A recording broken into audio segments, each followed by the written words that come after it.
Vítame vás v module 2 vzdelávacej cesty InnoKids, ktorá má názov Urbanizmus. Toto video vám predstaví kľúčové myšlienky rozvoja miest so zameraním na ekologický urbanizmus. Spoločne preskúmame, ako sa mestá vyvíjali, akým výzvam čelia dnes a ako môžu inovatívne prístupy vytvárať zdravšie, udržateľnejšie a ľuďom prívetivé mestské prostredia. Urbanizmus je disciplína, ktorá sa zaoberá plánovaním, vývojom a riadením sídiel, miest a regiónov. Zahŕňa tvorbu a implementáciu stratégií a politík s cieľom efektívne využívať priestor, rozvíjať infraštruktúru, chrániť životné prostredie a zlepšovať kvalitu života obyvateľov. Cieľom urbanizmu je teda vytvárať mestá, ktoré sú funkčné, udržateľné a príjemné pre život. To si vyžaduje spoluprácu architektov, plánovačov, inžinierov, sociológov, ekonómov či environmentálnych odborníkov. Urbanisti tak spolu s ostatnými odborníkmi, obyvateľmi a politikmi rozhodujú, kde v meste budú domy, parky, cesty, školy a ihriská, aby všetko spolu dobre fungovalo a ľudia sa v meste cítili pohodlne, bezpečne a mali všetko, čo potrebujú blízko seba. Urbanizmus je dnes už kvôli rôznym normám v princípe ekologický. Už pri plánovaní a výstavbe sa urbanizmus zameriava na minimalizáciu negatívnych vplyvov na životné prostredie a podporu udržateľného rozvoja. Ekologický urbanizmus teda stavia človeka aj prírodu do centra pozornosti a hľadá medzi nimi rovnováhu. Jeho cieľom je vytvoriť prostredie, ktoré je nielen funkčné, šetrné k prírode, energeticky efektívne a príjemné pre život obyvateľov, ale súčasne aj esteticky príjemné, ale aj odolné voči klimatickým zmenám a priateľské k životnému prostrediu. Urbanisti sa usilujú o to, aby boli mestá a obce bezpečné, zdravé a príjemné miesta pre život. Niekedy navrhujú nové sídla, väčšinou sa však zaoberajú tými existujúcimi, skúmajú, ako ich zlepšiť a ako by sa mali ďalej rozvíjať. Osobitnú pozornosť venujú verejným priestorom, ktoré zdieľajú všetci obyvatelia, uliciam, parkom či námestiam. Ich úlohou je nachádzať rovnováhu medzi potrebami ľudí a ochranou životného prostredia. Vytvárajú tak podmienky, aby sa obyvatelia cítili vo svojom meste pohodlne, mali dostupné služby a zároveň žili v zdravom a udržateľnom prostredí. Jane Jacobs, pôvodne novinárka, vo svojej knihe Život a smrť veľkých amerických miest upozornila na to, že mestá majú fungovať predovšetkým pre ľudí a ich každodenný spoločenský život. Americký urbanista Kevin Lynch zas skúmal, ako si obyvatelia vytvárajú mentálne mapy a orientujú sa v priestore. Vďaka nemu vieme, že vnímanie mesta nie je len racionálne, ale aj podvedomé. A dánsky urbanista Jan Gehl dlhodobo presadzoval, aby sa verejné priestory navrhovali s ohľadom pre peších a cyklistov. Kritizoval dominanciu automobilov a ukázal, že aj v chladnej klíme môžu ľudia tráviť veľa času vonku, ak sú priestory navrhnuté pohodlne a esteticky. Ľudské sídla nie sú prirodzenou súčasťou prírody. Vytvárame ich my sami. A preto vyzerajú presne tak, ako ich navrhneme. Každé mesto pozostáva z budov, domov, škôl, nemocníc či obchodov a z priestorov medzi nimi, teda ulicami, námestiami, parkami alebo ihriskami. Práve tieto verejné priestory tvoria pulzujúce srdce mesta, kde sa stretávajú ľudia.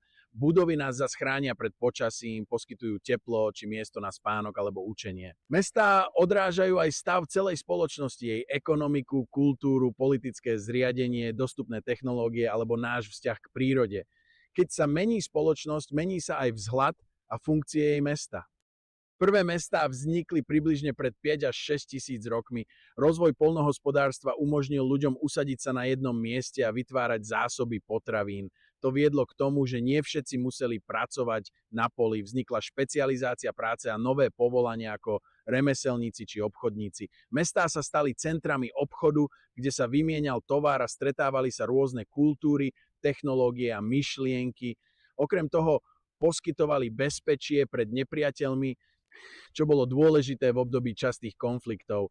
Stali sa zároveň miestom, kde sa sústreďovala politická aj vojenská moc. Mestá sa tak už od začiatku stali motorom rozvoja civilizácie.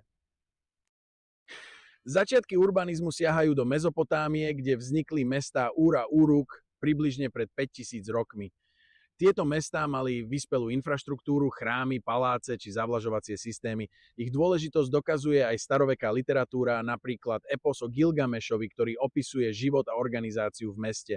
Mezopotámia tak položila základ pre ďalší vývoj urbanizmu. V starovekom Egypte sa mestá rozvíjali pozdĺž Nílu. Dominovali v nich monumentálne stavby ako pyramídy a chrámy, ktoré mali nielen náboženský, ale aj organizačný význam. Mestá však vznikali aj inde vo svete, v povodí rieky Indus, v Číne či v Strednej Amerike. Každá civilizácia prispela k vývoju urbanizmu svojím jedinečným spôsobom. Veľký prelom prinieslo staroveké Grécko, kde sa s rozvojom miest rozvíjalo aj politické a spoločenské zriadenie. Mestá ako Atény či Sparta fungovali ako mestské štáty polis. Ich centrálnym prvkom bola agora, verejné námestie, kde sa stretávali obyvatelia. Agora bola miestom zhromaždení obyvateľov mesta, kde sa diskutovali politické otázky a prijímali rozhodnutia. Agory slúžili aj ako miesta vzdelávania, kde filozofi a učitelia prednášali svoje učenia a diskutovali s poslucháčmi. Prebiehali tu však i trhy a obchodné či náboženské aktivity. Agora bola teda srdcom starovekého gréckeho mesta, kde sa spájala sociálna interakcia, obchod, politika, kultúra a vzdelanie v jeden harmonický celok. Grécky urbanizmus tak položil základy demokracie a ukázal, že mestský priestor je neoddeliteľne spojený so spoločenským a politickým životom.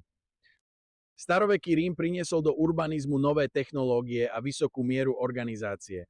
Rím vybudoval rozsiahlu sieť ciest, verejných stavieb, vrátane amfiteátrov, kúpeľov a akvaduktov, ktoré zásobovali mestá vodou. Rímske mestá a vojenské tábory mali jasný systém ulíc, Cardo a Decumanus, čo uľahčovalo orientáciu. Cardo bol hlavnou severojužnou osou v rímskom tábore alebo meste.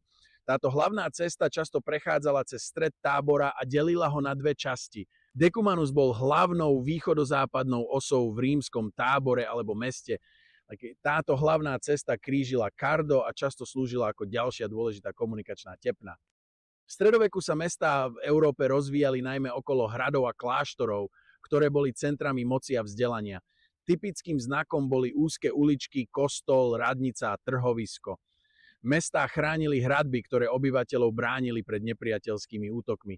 Život mesta sa sústreďoval na hlavnom námestí, tam sa konali trhy, verejné zhromaždenia či oslavy. Stredoveké mestá mali praktický charakter, boli kompaktné, hospodárne využívali priestor a poskytovali obyvateľom základnú bezpečnosť a služby. Obdobie renesancie prinieslo do urbanizmu nové ideály krásy a harmónie. Mestá sa prestali formovať len z praktických dôvodov, začali sa plánovať tak, aby boli esteticky príťažlivé, usporiadané a symetrické. V 17. a 18. storočí na renesanciu nadviazal barok. Mestá sa stali reprezentatívnymi centrami moci s veľkolepými námestiami, širokými bulvármi a monumentálnymi budovami. Príklady nachádzame v Paríži či vo Viedni, kde sa urbanizmus stal nástrojom ukazovania prestíže a sily. V 19. storočí industrializácia dramaticky zmenila tvár miest. Rýchly rast populácie a vznik tovární spôsobili, že do miest prichádzali tisíce ľudí za prácou. Okolo veľkých priemyselných centier vznikali nové štvrte a predmestia. Tento proces prevádzala chaotická výstavba, preľudnenie, kriminalita a nevyhovujúce hygienické podmienky. Mestá sa preto museli začať prispôsobovať, budovali kanalizáciu, zlepšovali zásobovanie vodou a rozvíjali verejnú dopravu. Industrializácia tak priniesla nielen nové možnosti, ale aj nové urbanistické výzvy.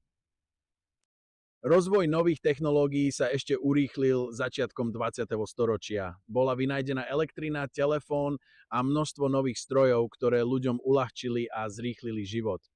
Rozmýšľanie o strojoch sa prenieslo aj do plánovania mesta.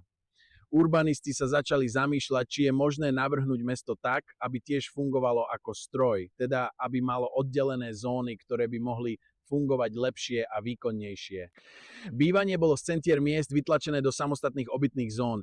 Práca, teda administratívne budovy, laboratória, úrady či kancelárie sa premiestnili takisto do samostatných objektov zase v iných oddelených častiach mesta. Samostatné zóny boli vytvorené aj na rekreáciu a trávenie voľného času. Aby sa dalo medzi zónami rýchlo presúvať, do popredia sa dostalo auto. A tak sa mesto postupne prispôsobuje automobilovej doprave. Ulice sa rozšírili, vznikli parkoviská a peši aj cyklisti boli vytlačení na okraj. Mestá, v ktorých sa kedysi miešali starí či mladí, bohatí a chudobní, počas celého dňa sa zrazu stali sterilné a život v nich funguje podľa pomyselných prevádzkových hodín. V snahe byť čo najviac efektívny a pripodobniť sa stroju, krása mesta a budov išla bokom. Už nezáleží na tom, ako mesto a budovy vyzerajú, hlavne, že plnia svoj účel. A tak sa krása ako hodnota z urbanizmu vytratila. Tento trend priniesol aj ďalšie negatívne dôsledky. Hluk, znečistenie ovzdušia, ohrozenie chodcov i cyklistov a úbytok verejných priestorov príjemných pre ľudí. Okrem toho sa zmenil aj náš životný štýl, keďže vozenie sa v aute bolo omnoho pohodlnejším a príjemnejším ako chodenie pešo či bicyklovanie, ľudia sa prestali hýbať. Dnes jasne vidíme dôsledky toho, aký mal život v meste 20. storočia na nás dopad.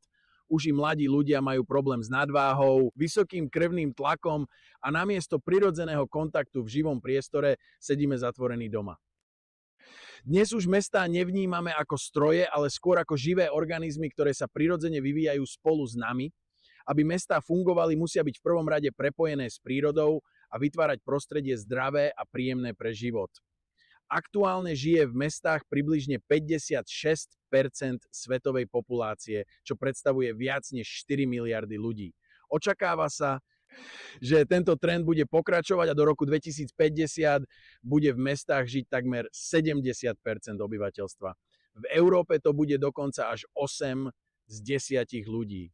Mestá sú preto kľúčovým prostredím pre našu budúcnosť. Od ich podoby bude závisieť kvalita života väčšiny obyvateľov planéty. Každoročne sa hodnotí, ktoré mestá ponúkajú najvyššiu kvalitu života. Dlhodobo sa na popredných miestach umiestňujú mestá, ktoré dokázali spojiť udržateľnosť, dostupnosť verejných priestorov a moderné technológie. Príkladom je Kodaň, známa podporou cyklistiky a investíciami do zelenej infraštruktúry.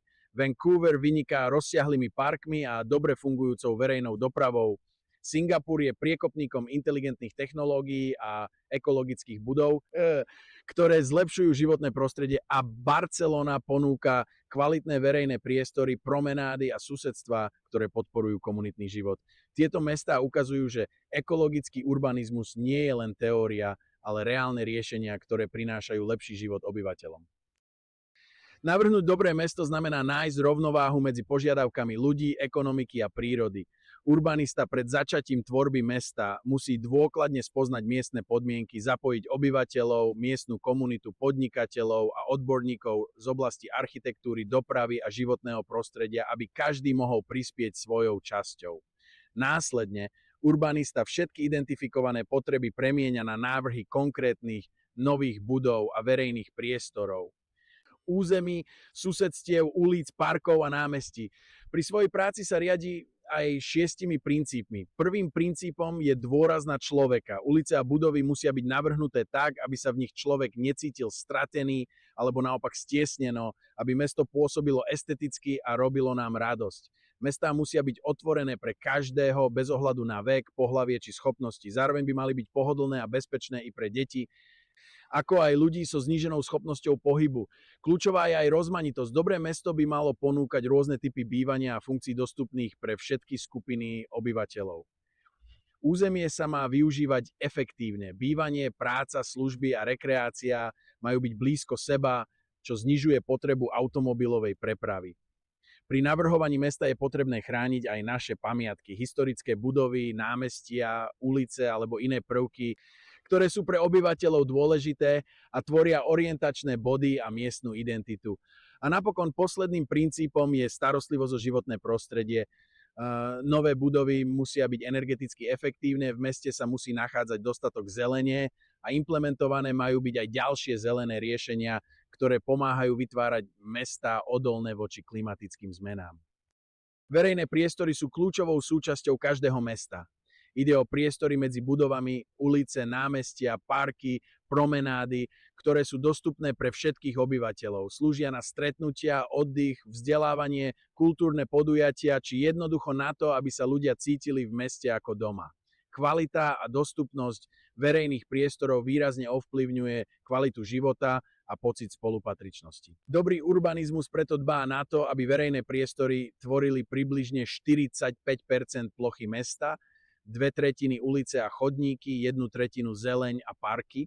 Medzi hlavné typy verejných priestorov patria námestia ako centrá spoločenského života, parky a zelené plochy na oddych, rekreáciu a šport, pešie zóny pre chodcov a cyklistov, nábrežia pri riekach či jazerách a tiež verejné budovy ako knižnice, múzea, divadlá, nemocnice alebo školy a autobusové a vlakové stanice, ktoré slúžia na pohyb obyvateľov v meste a okolí.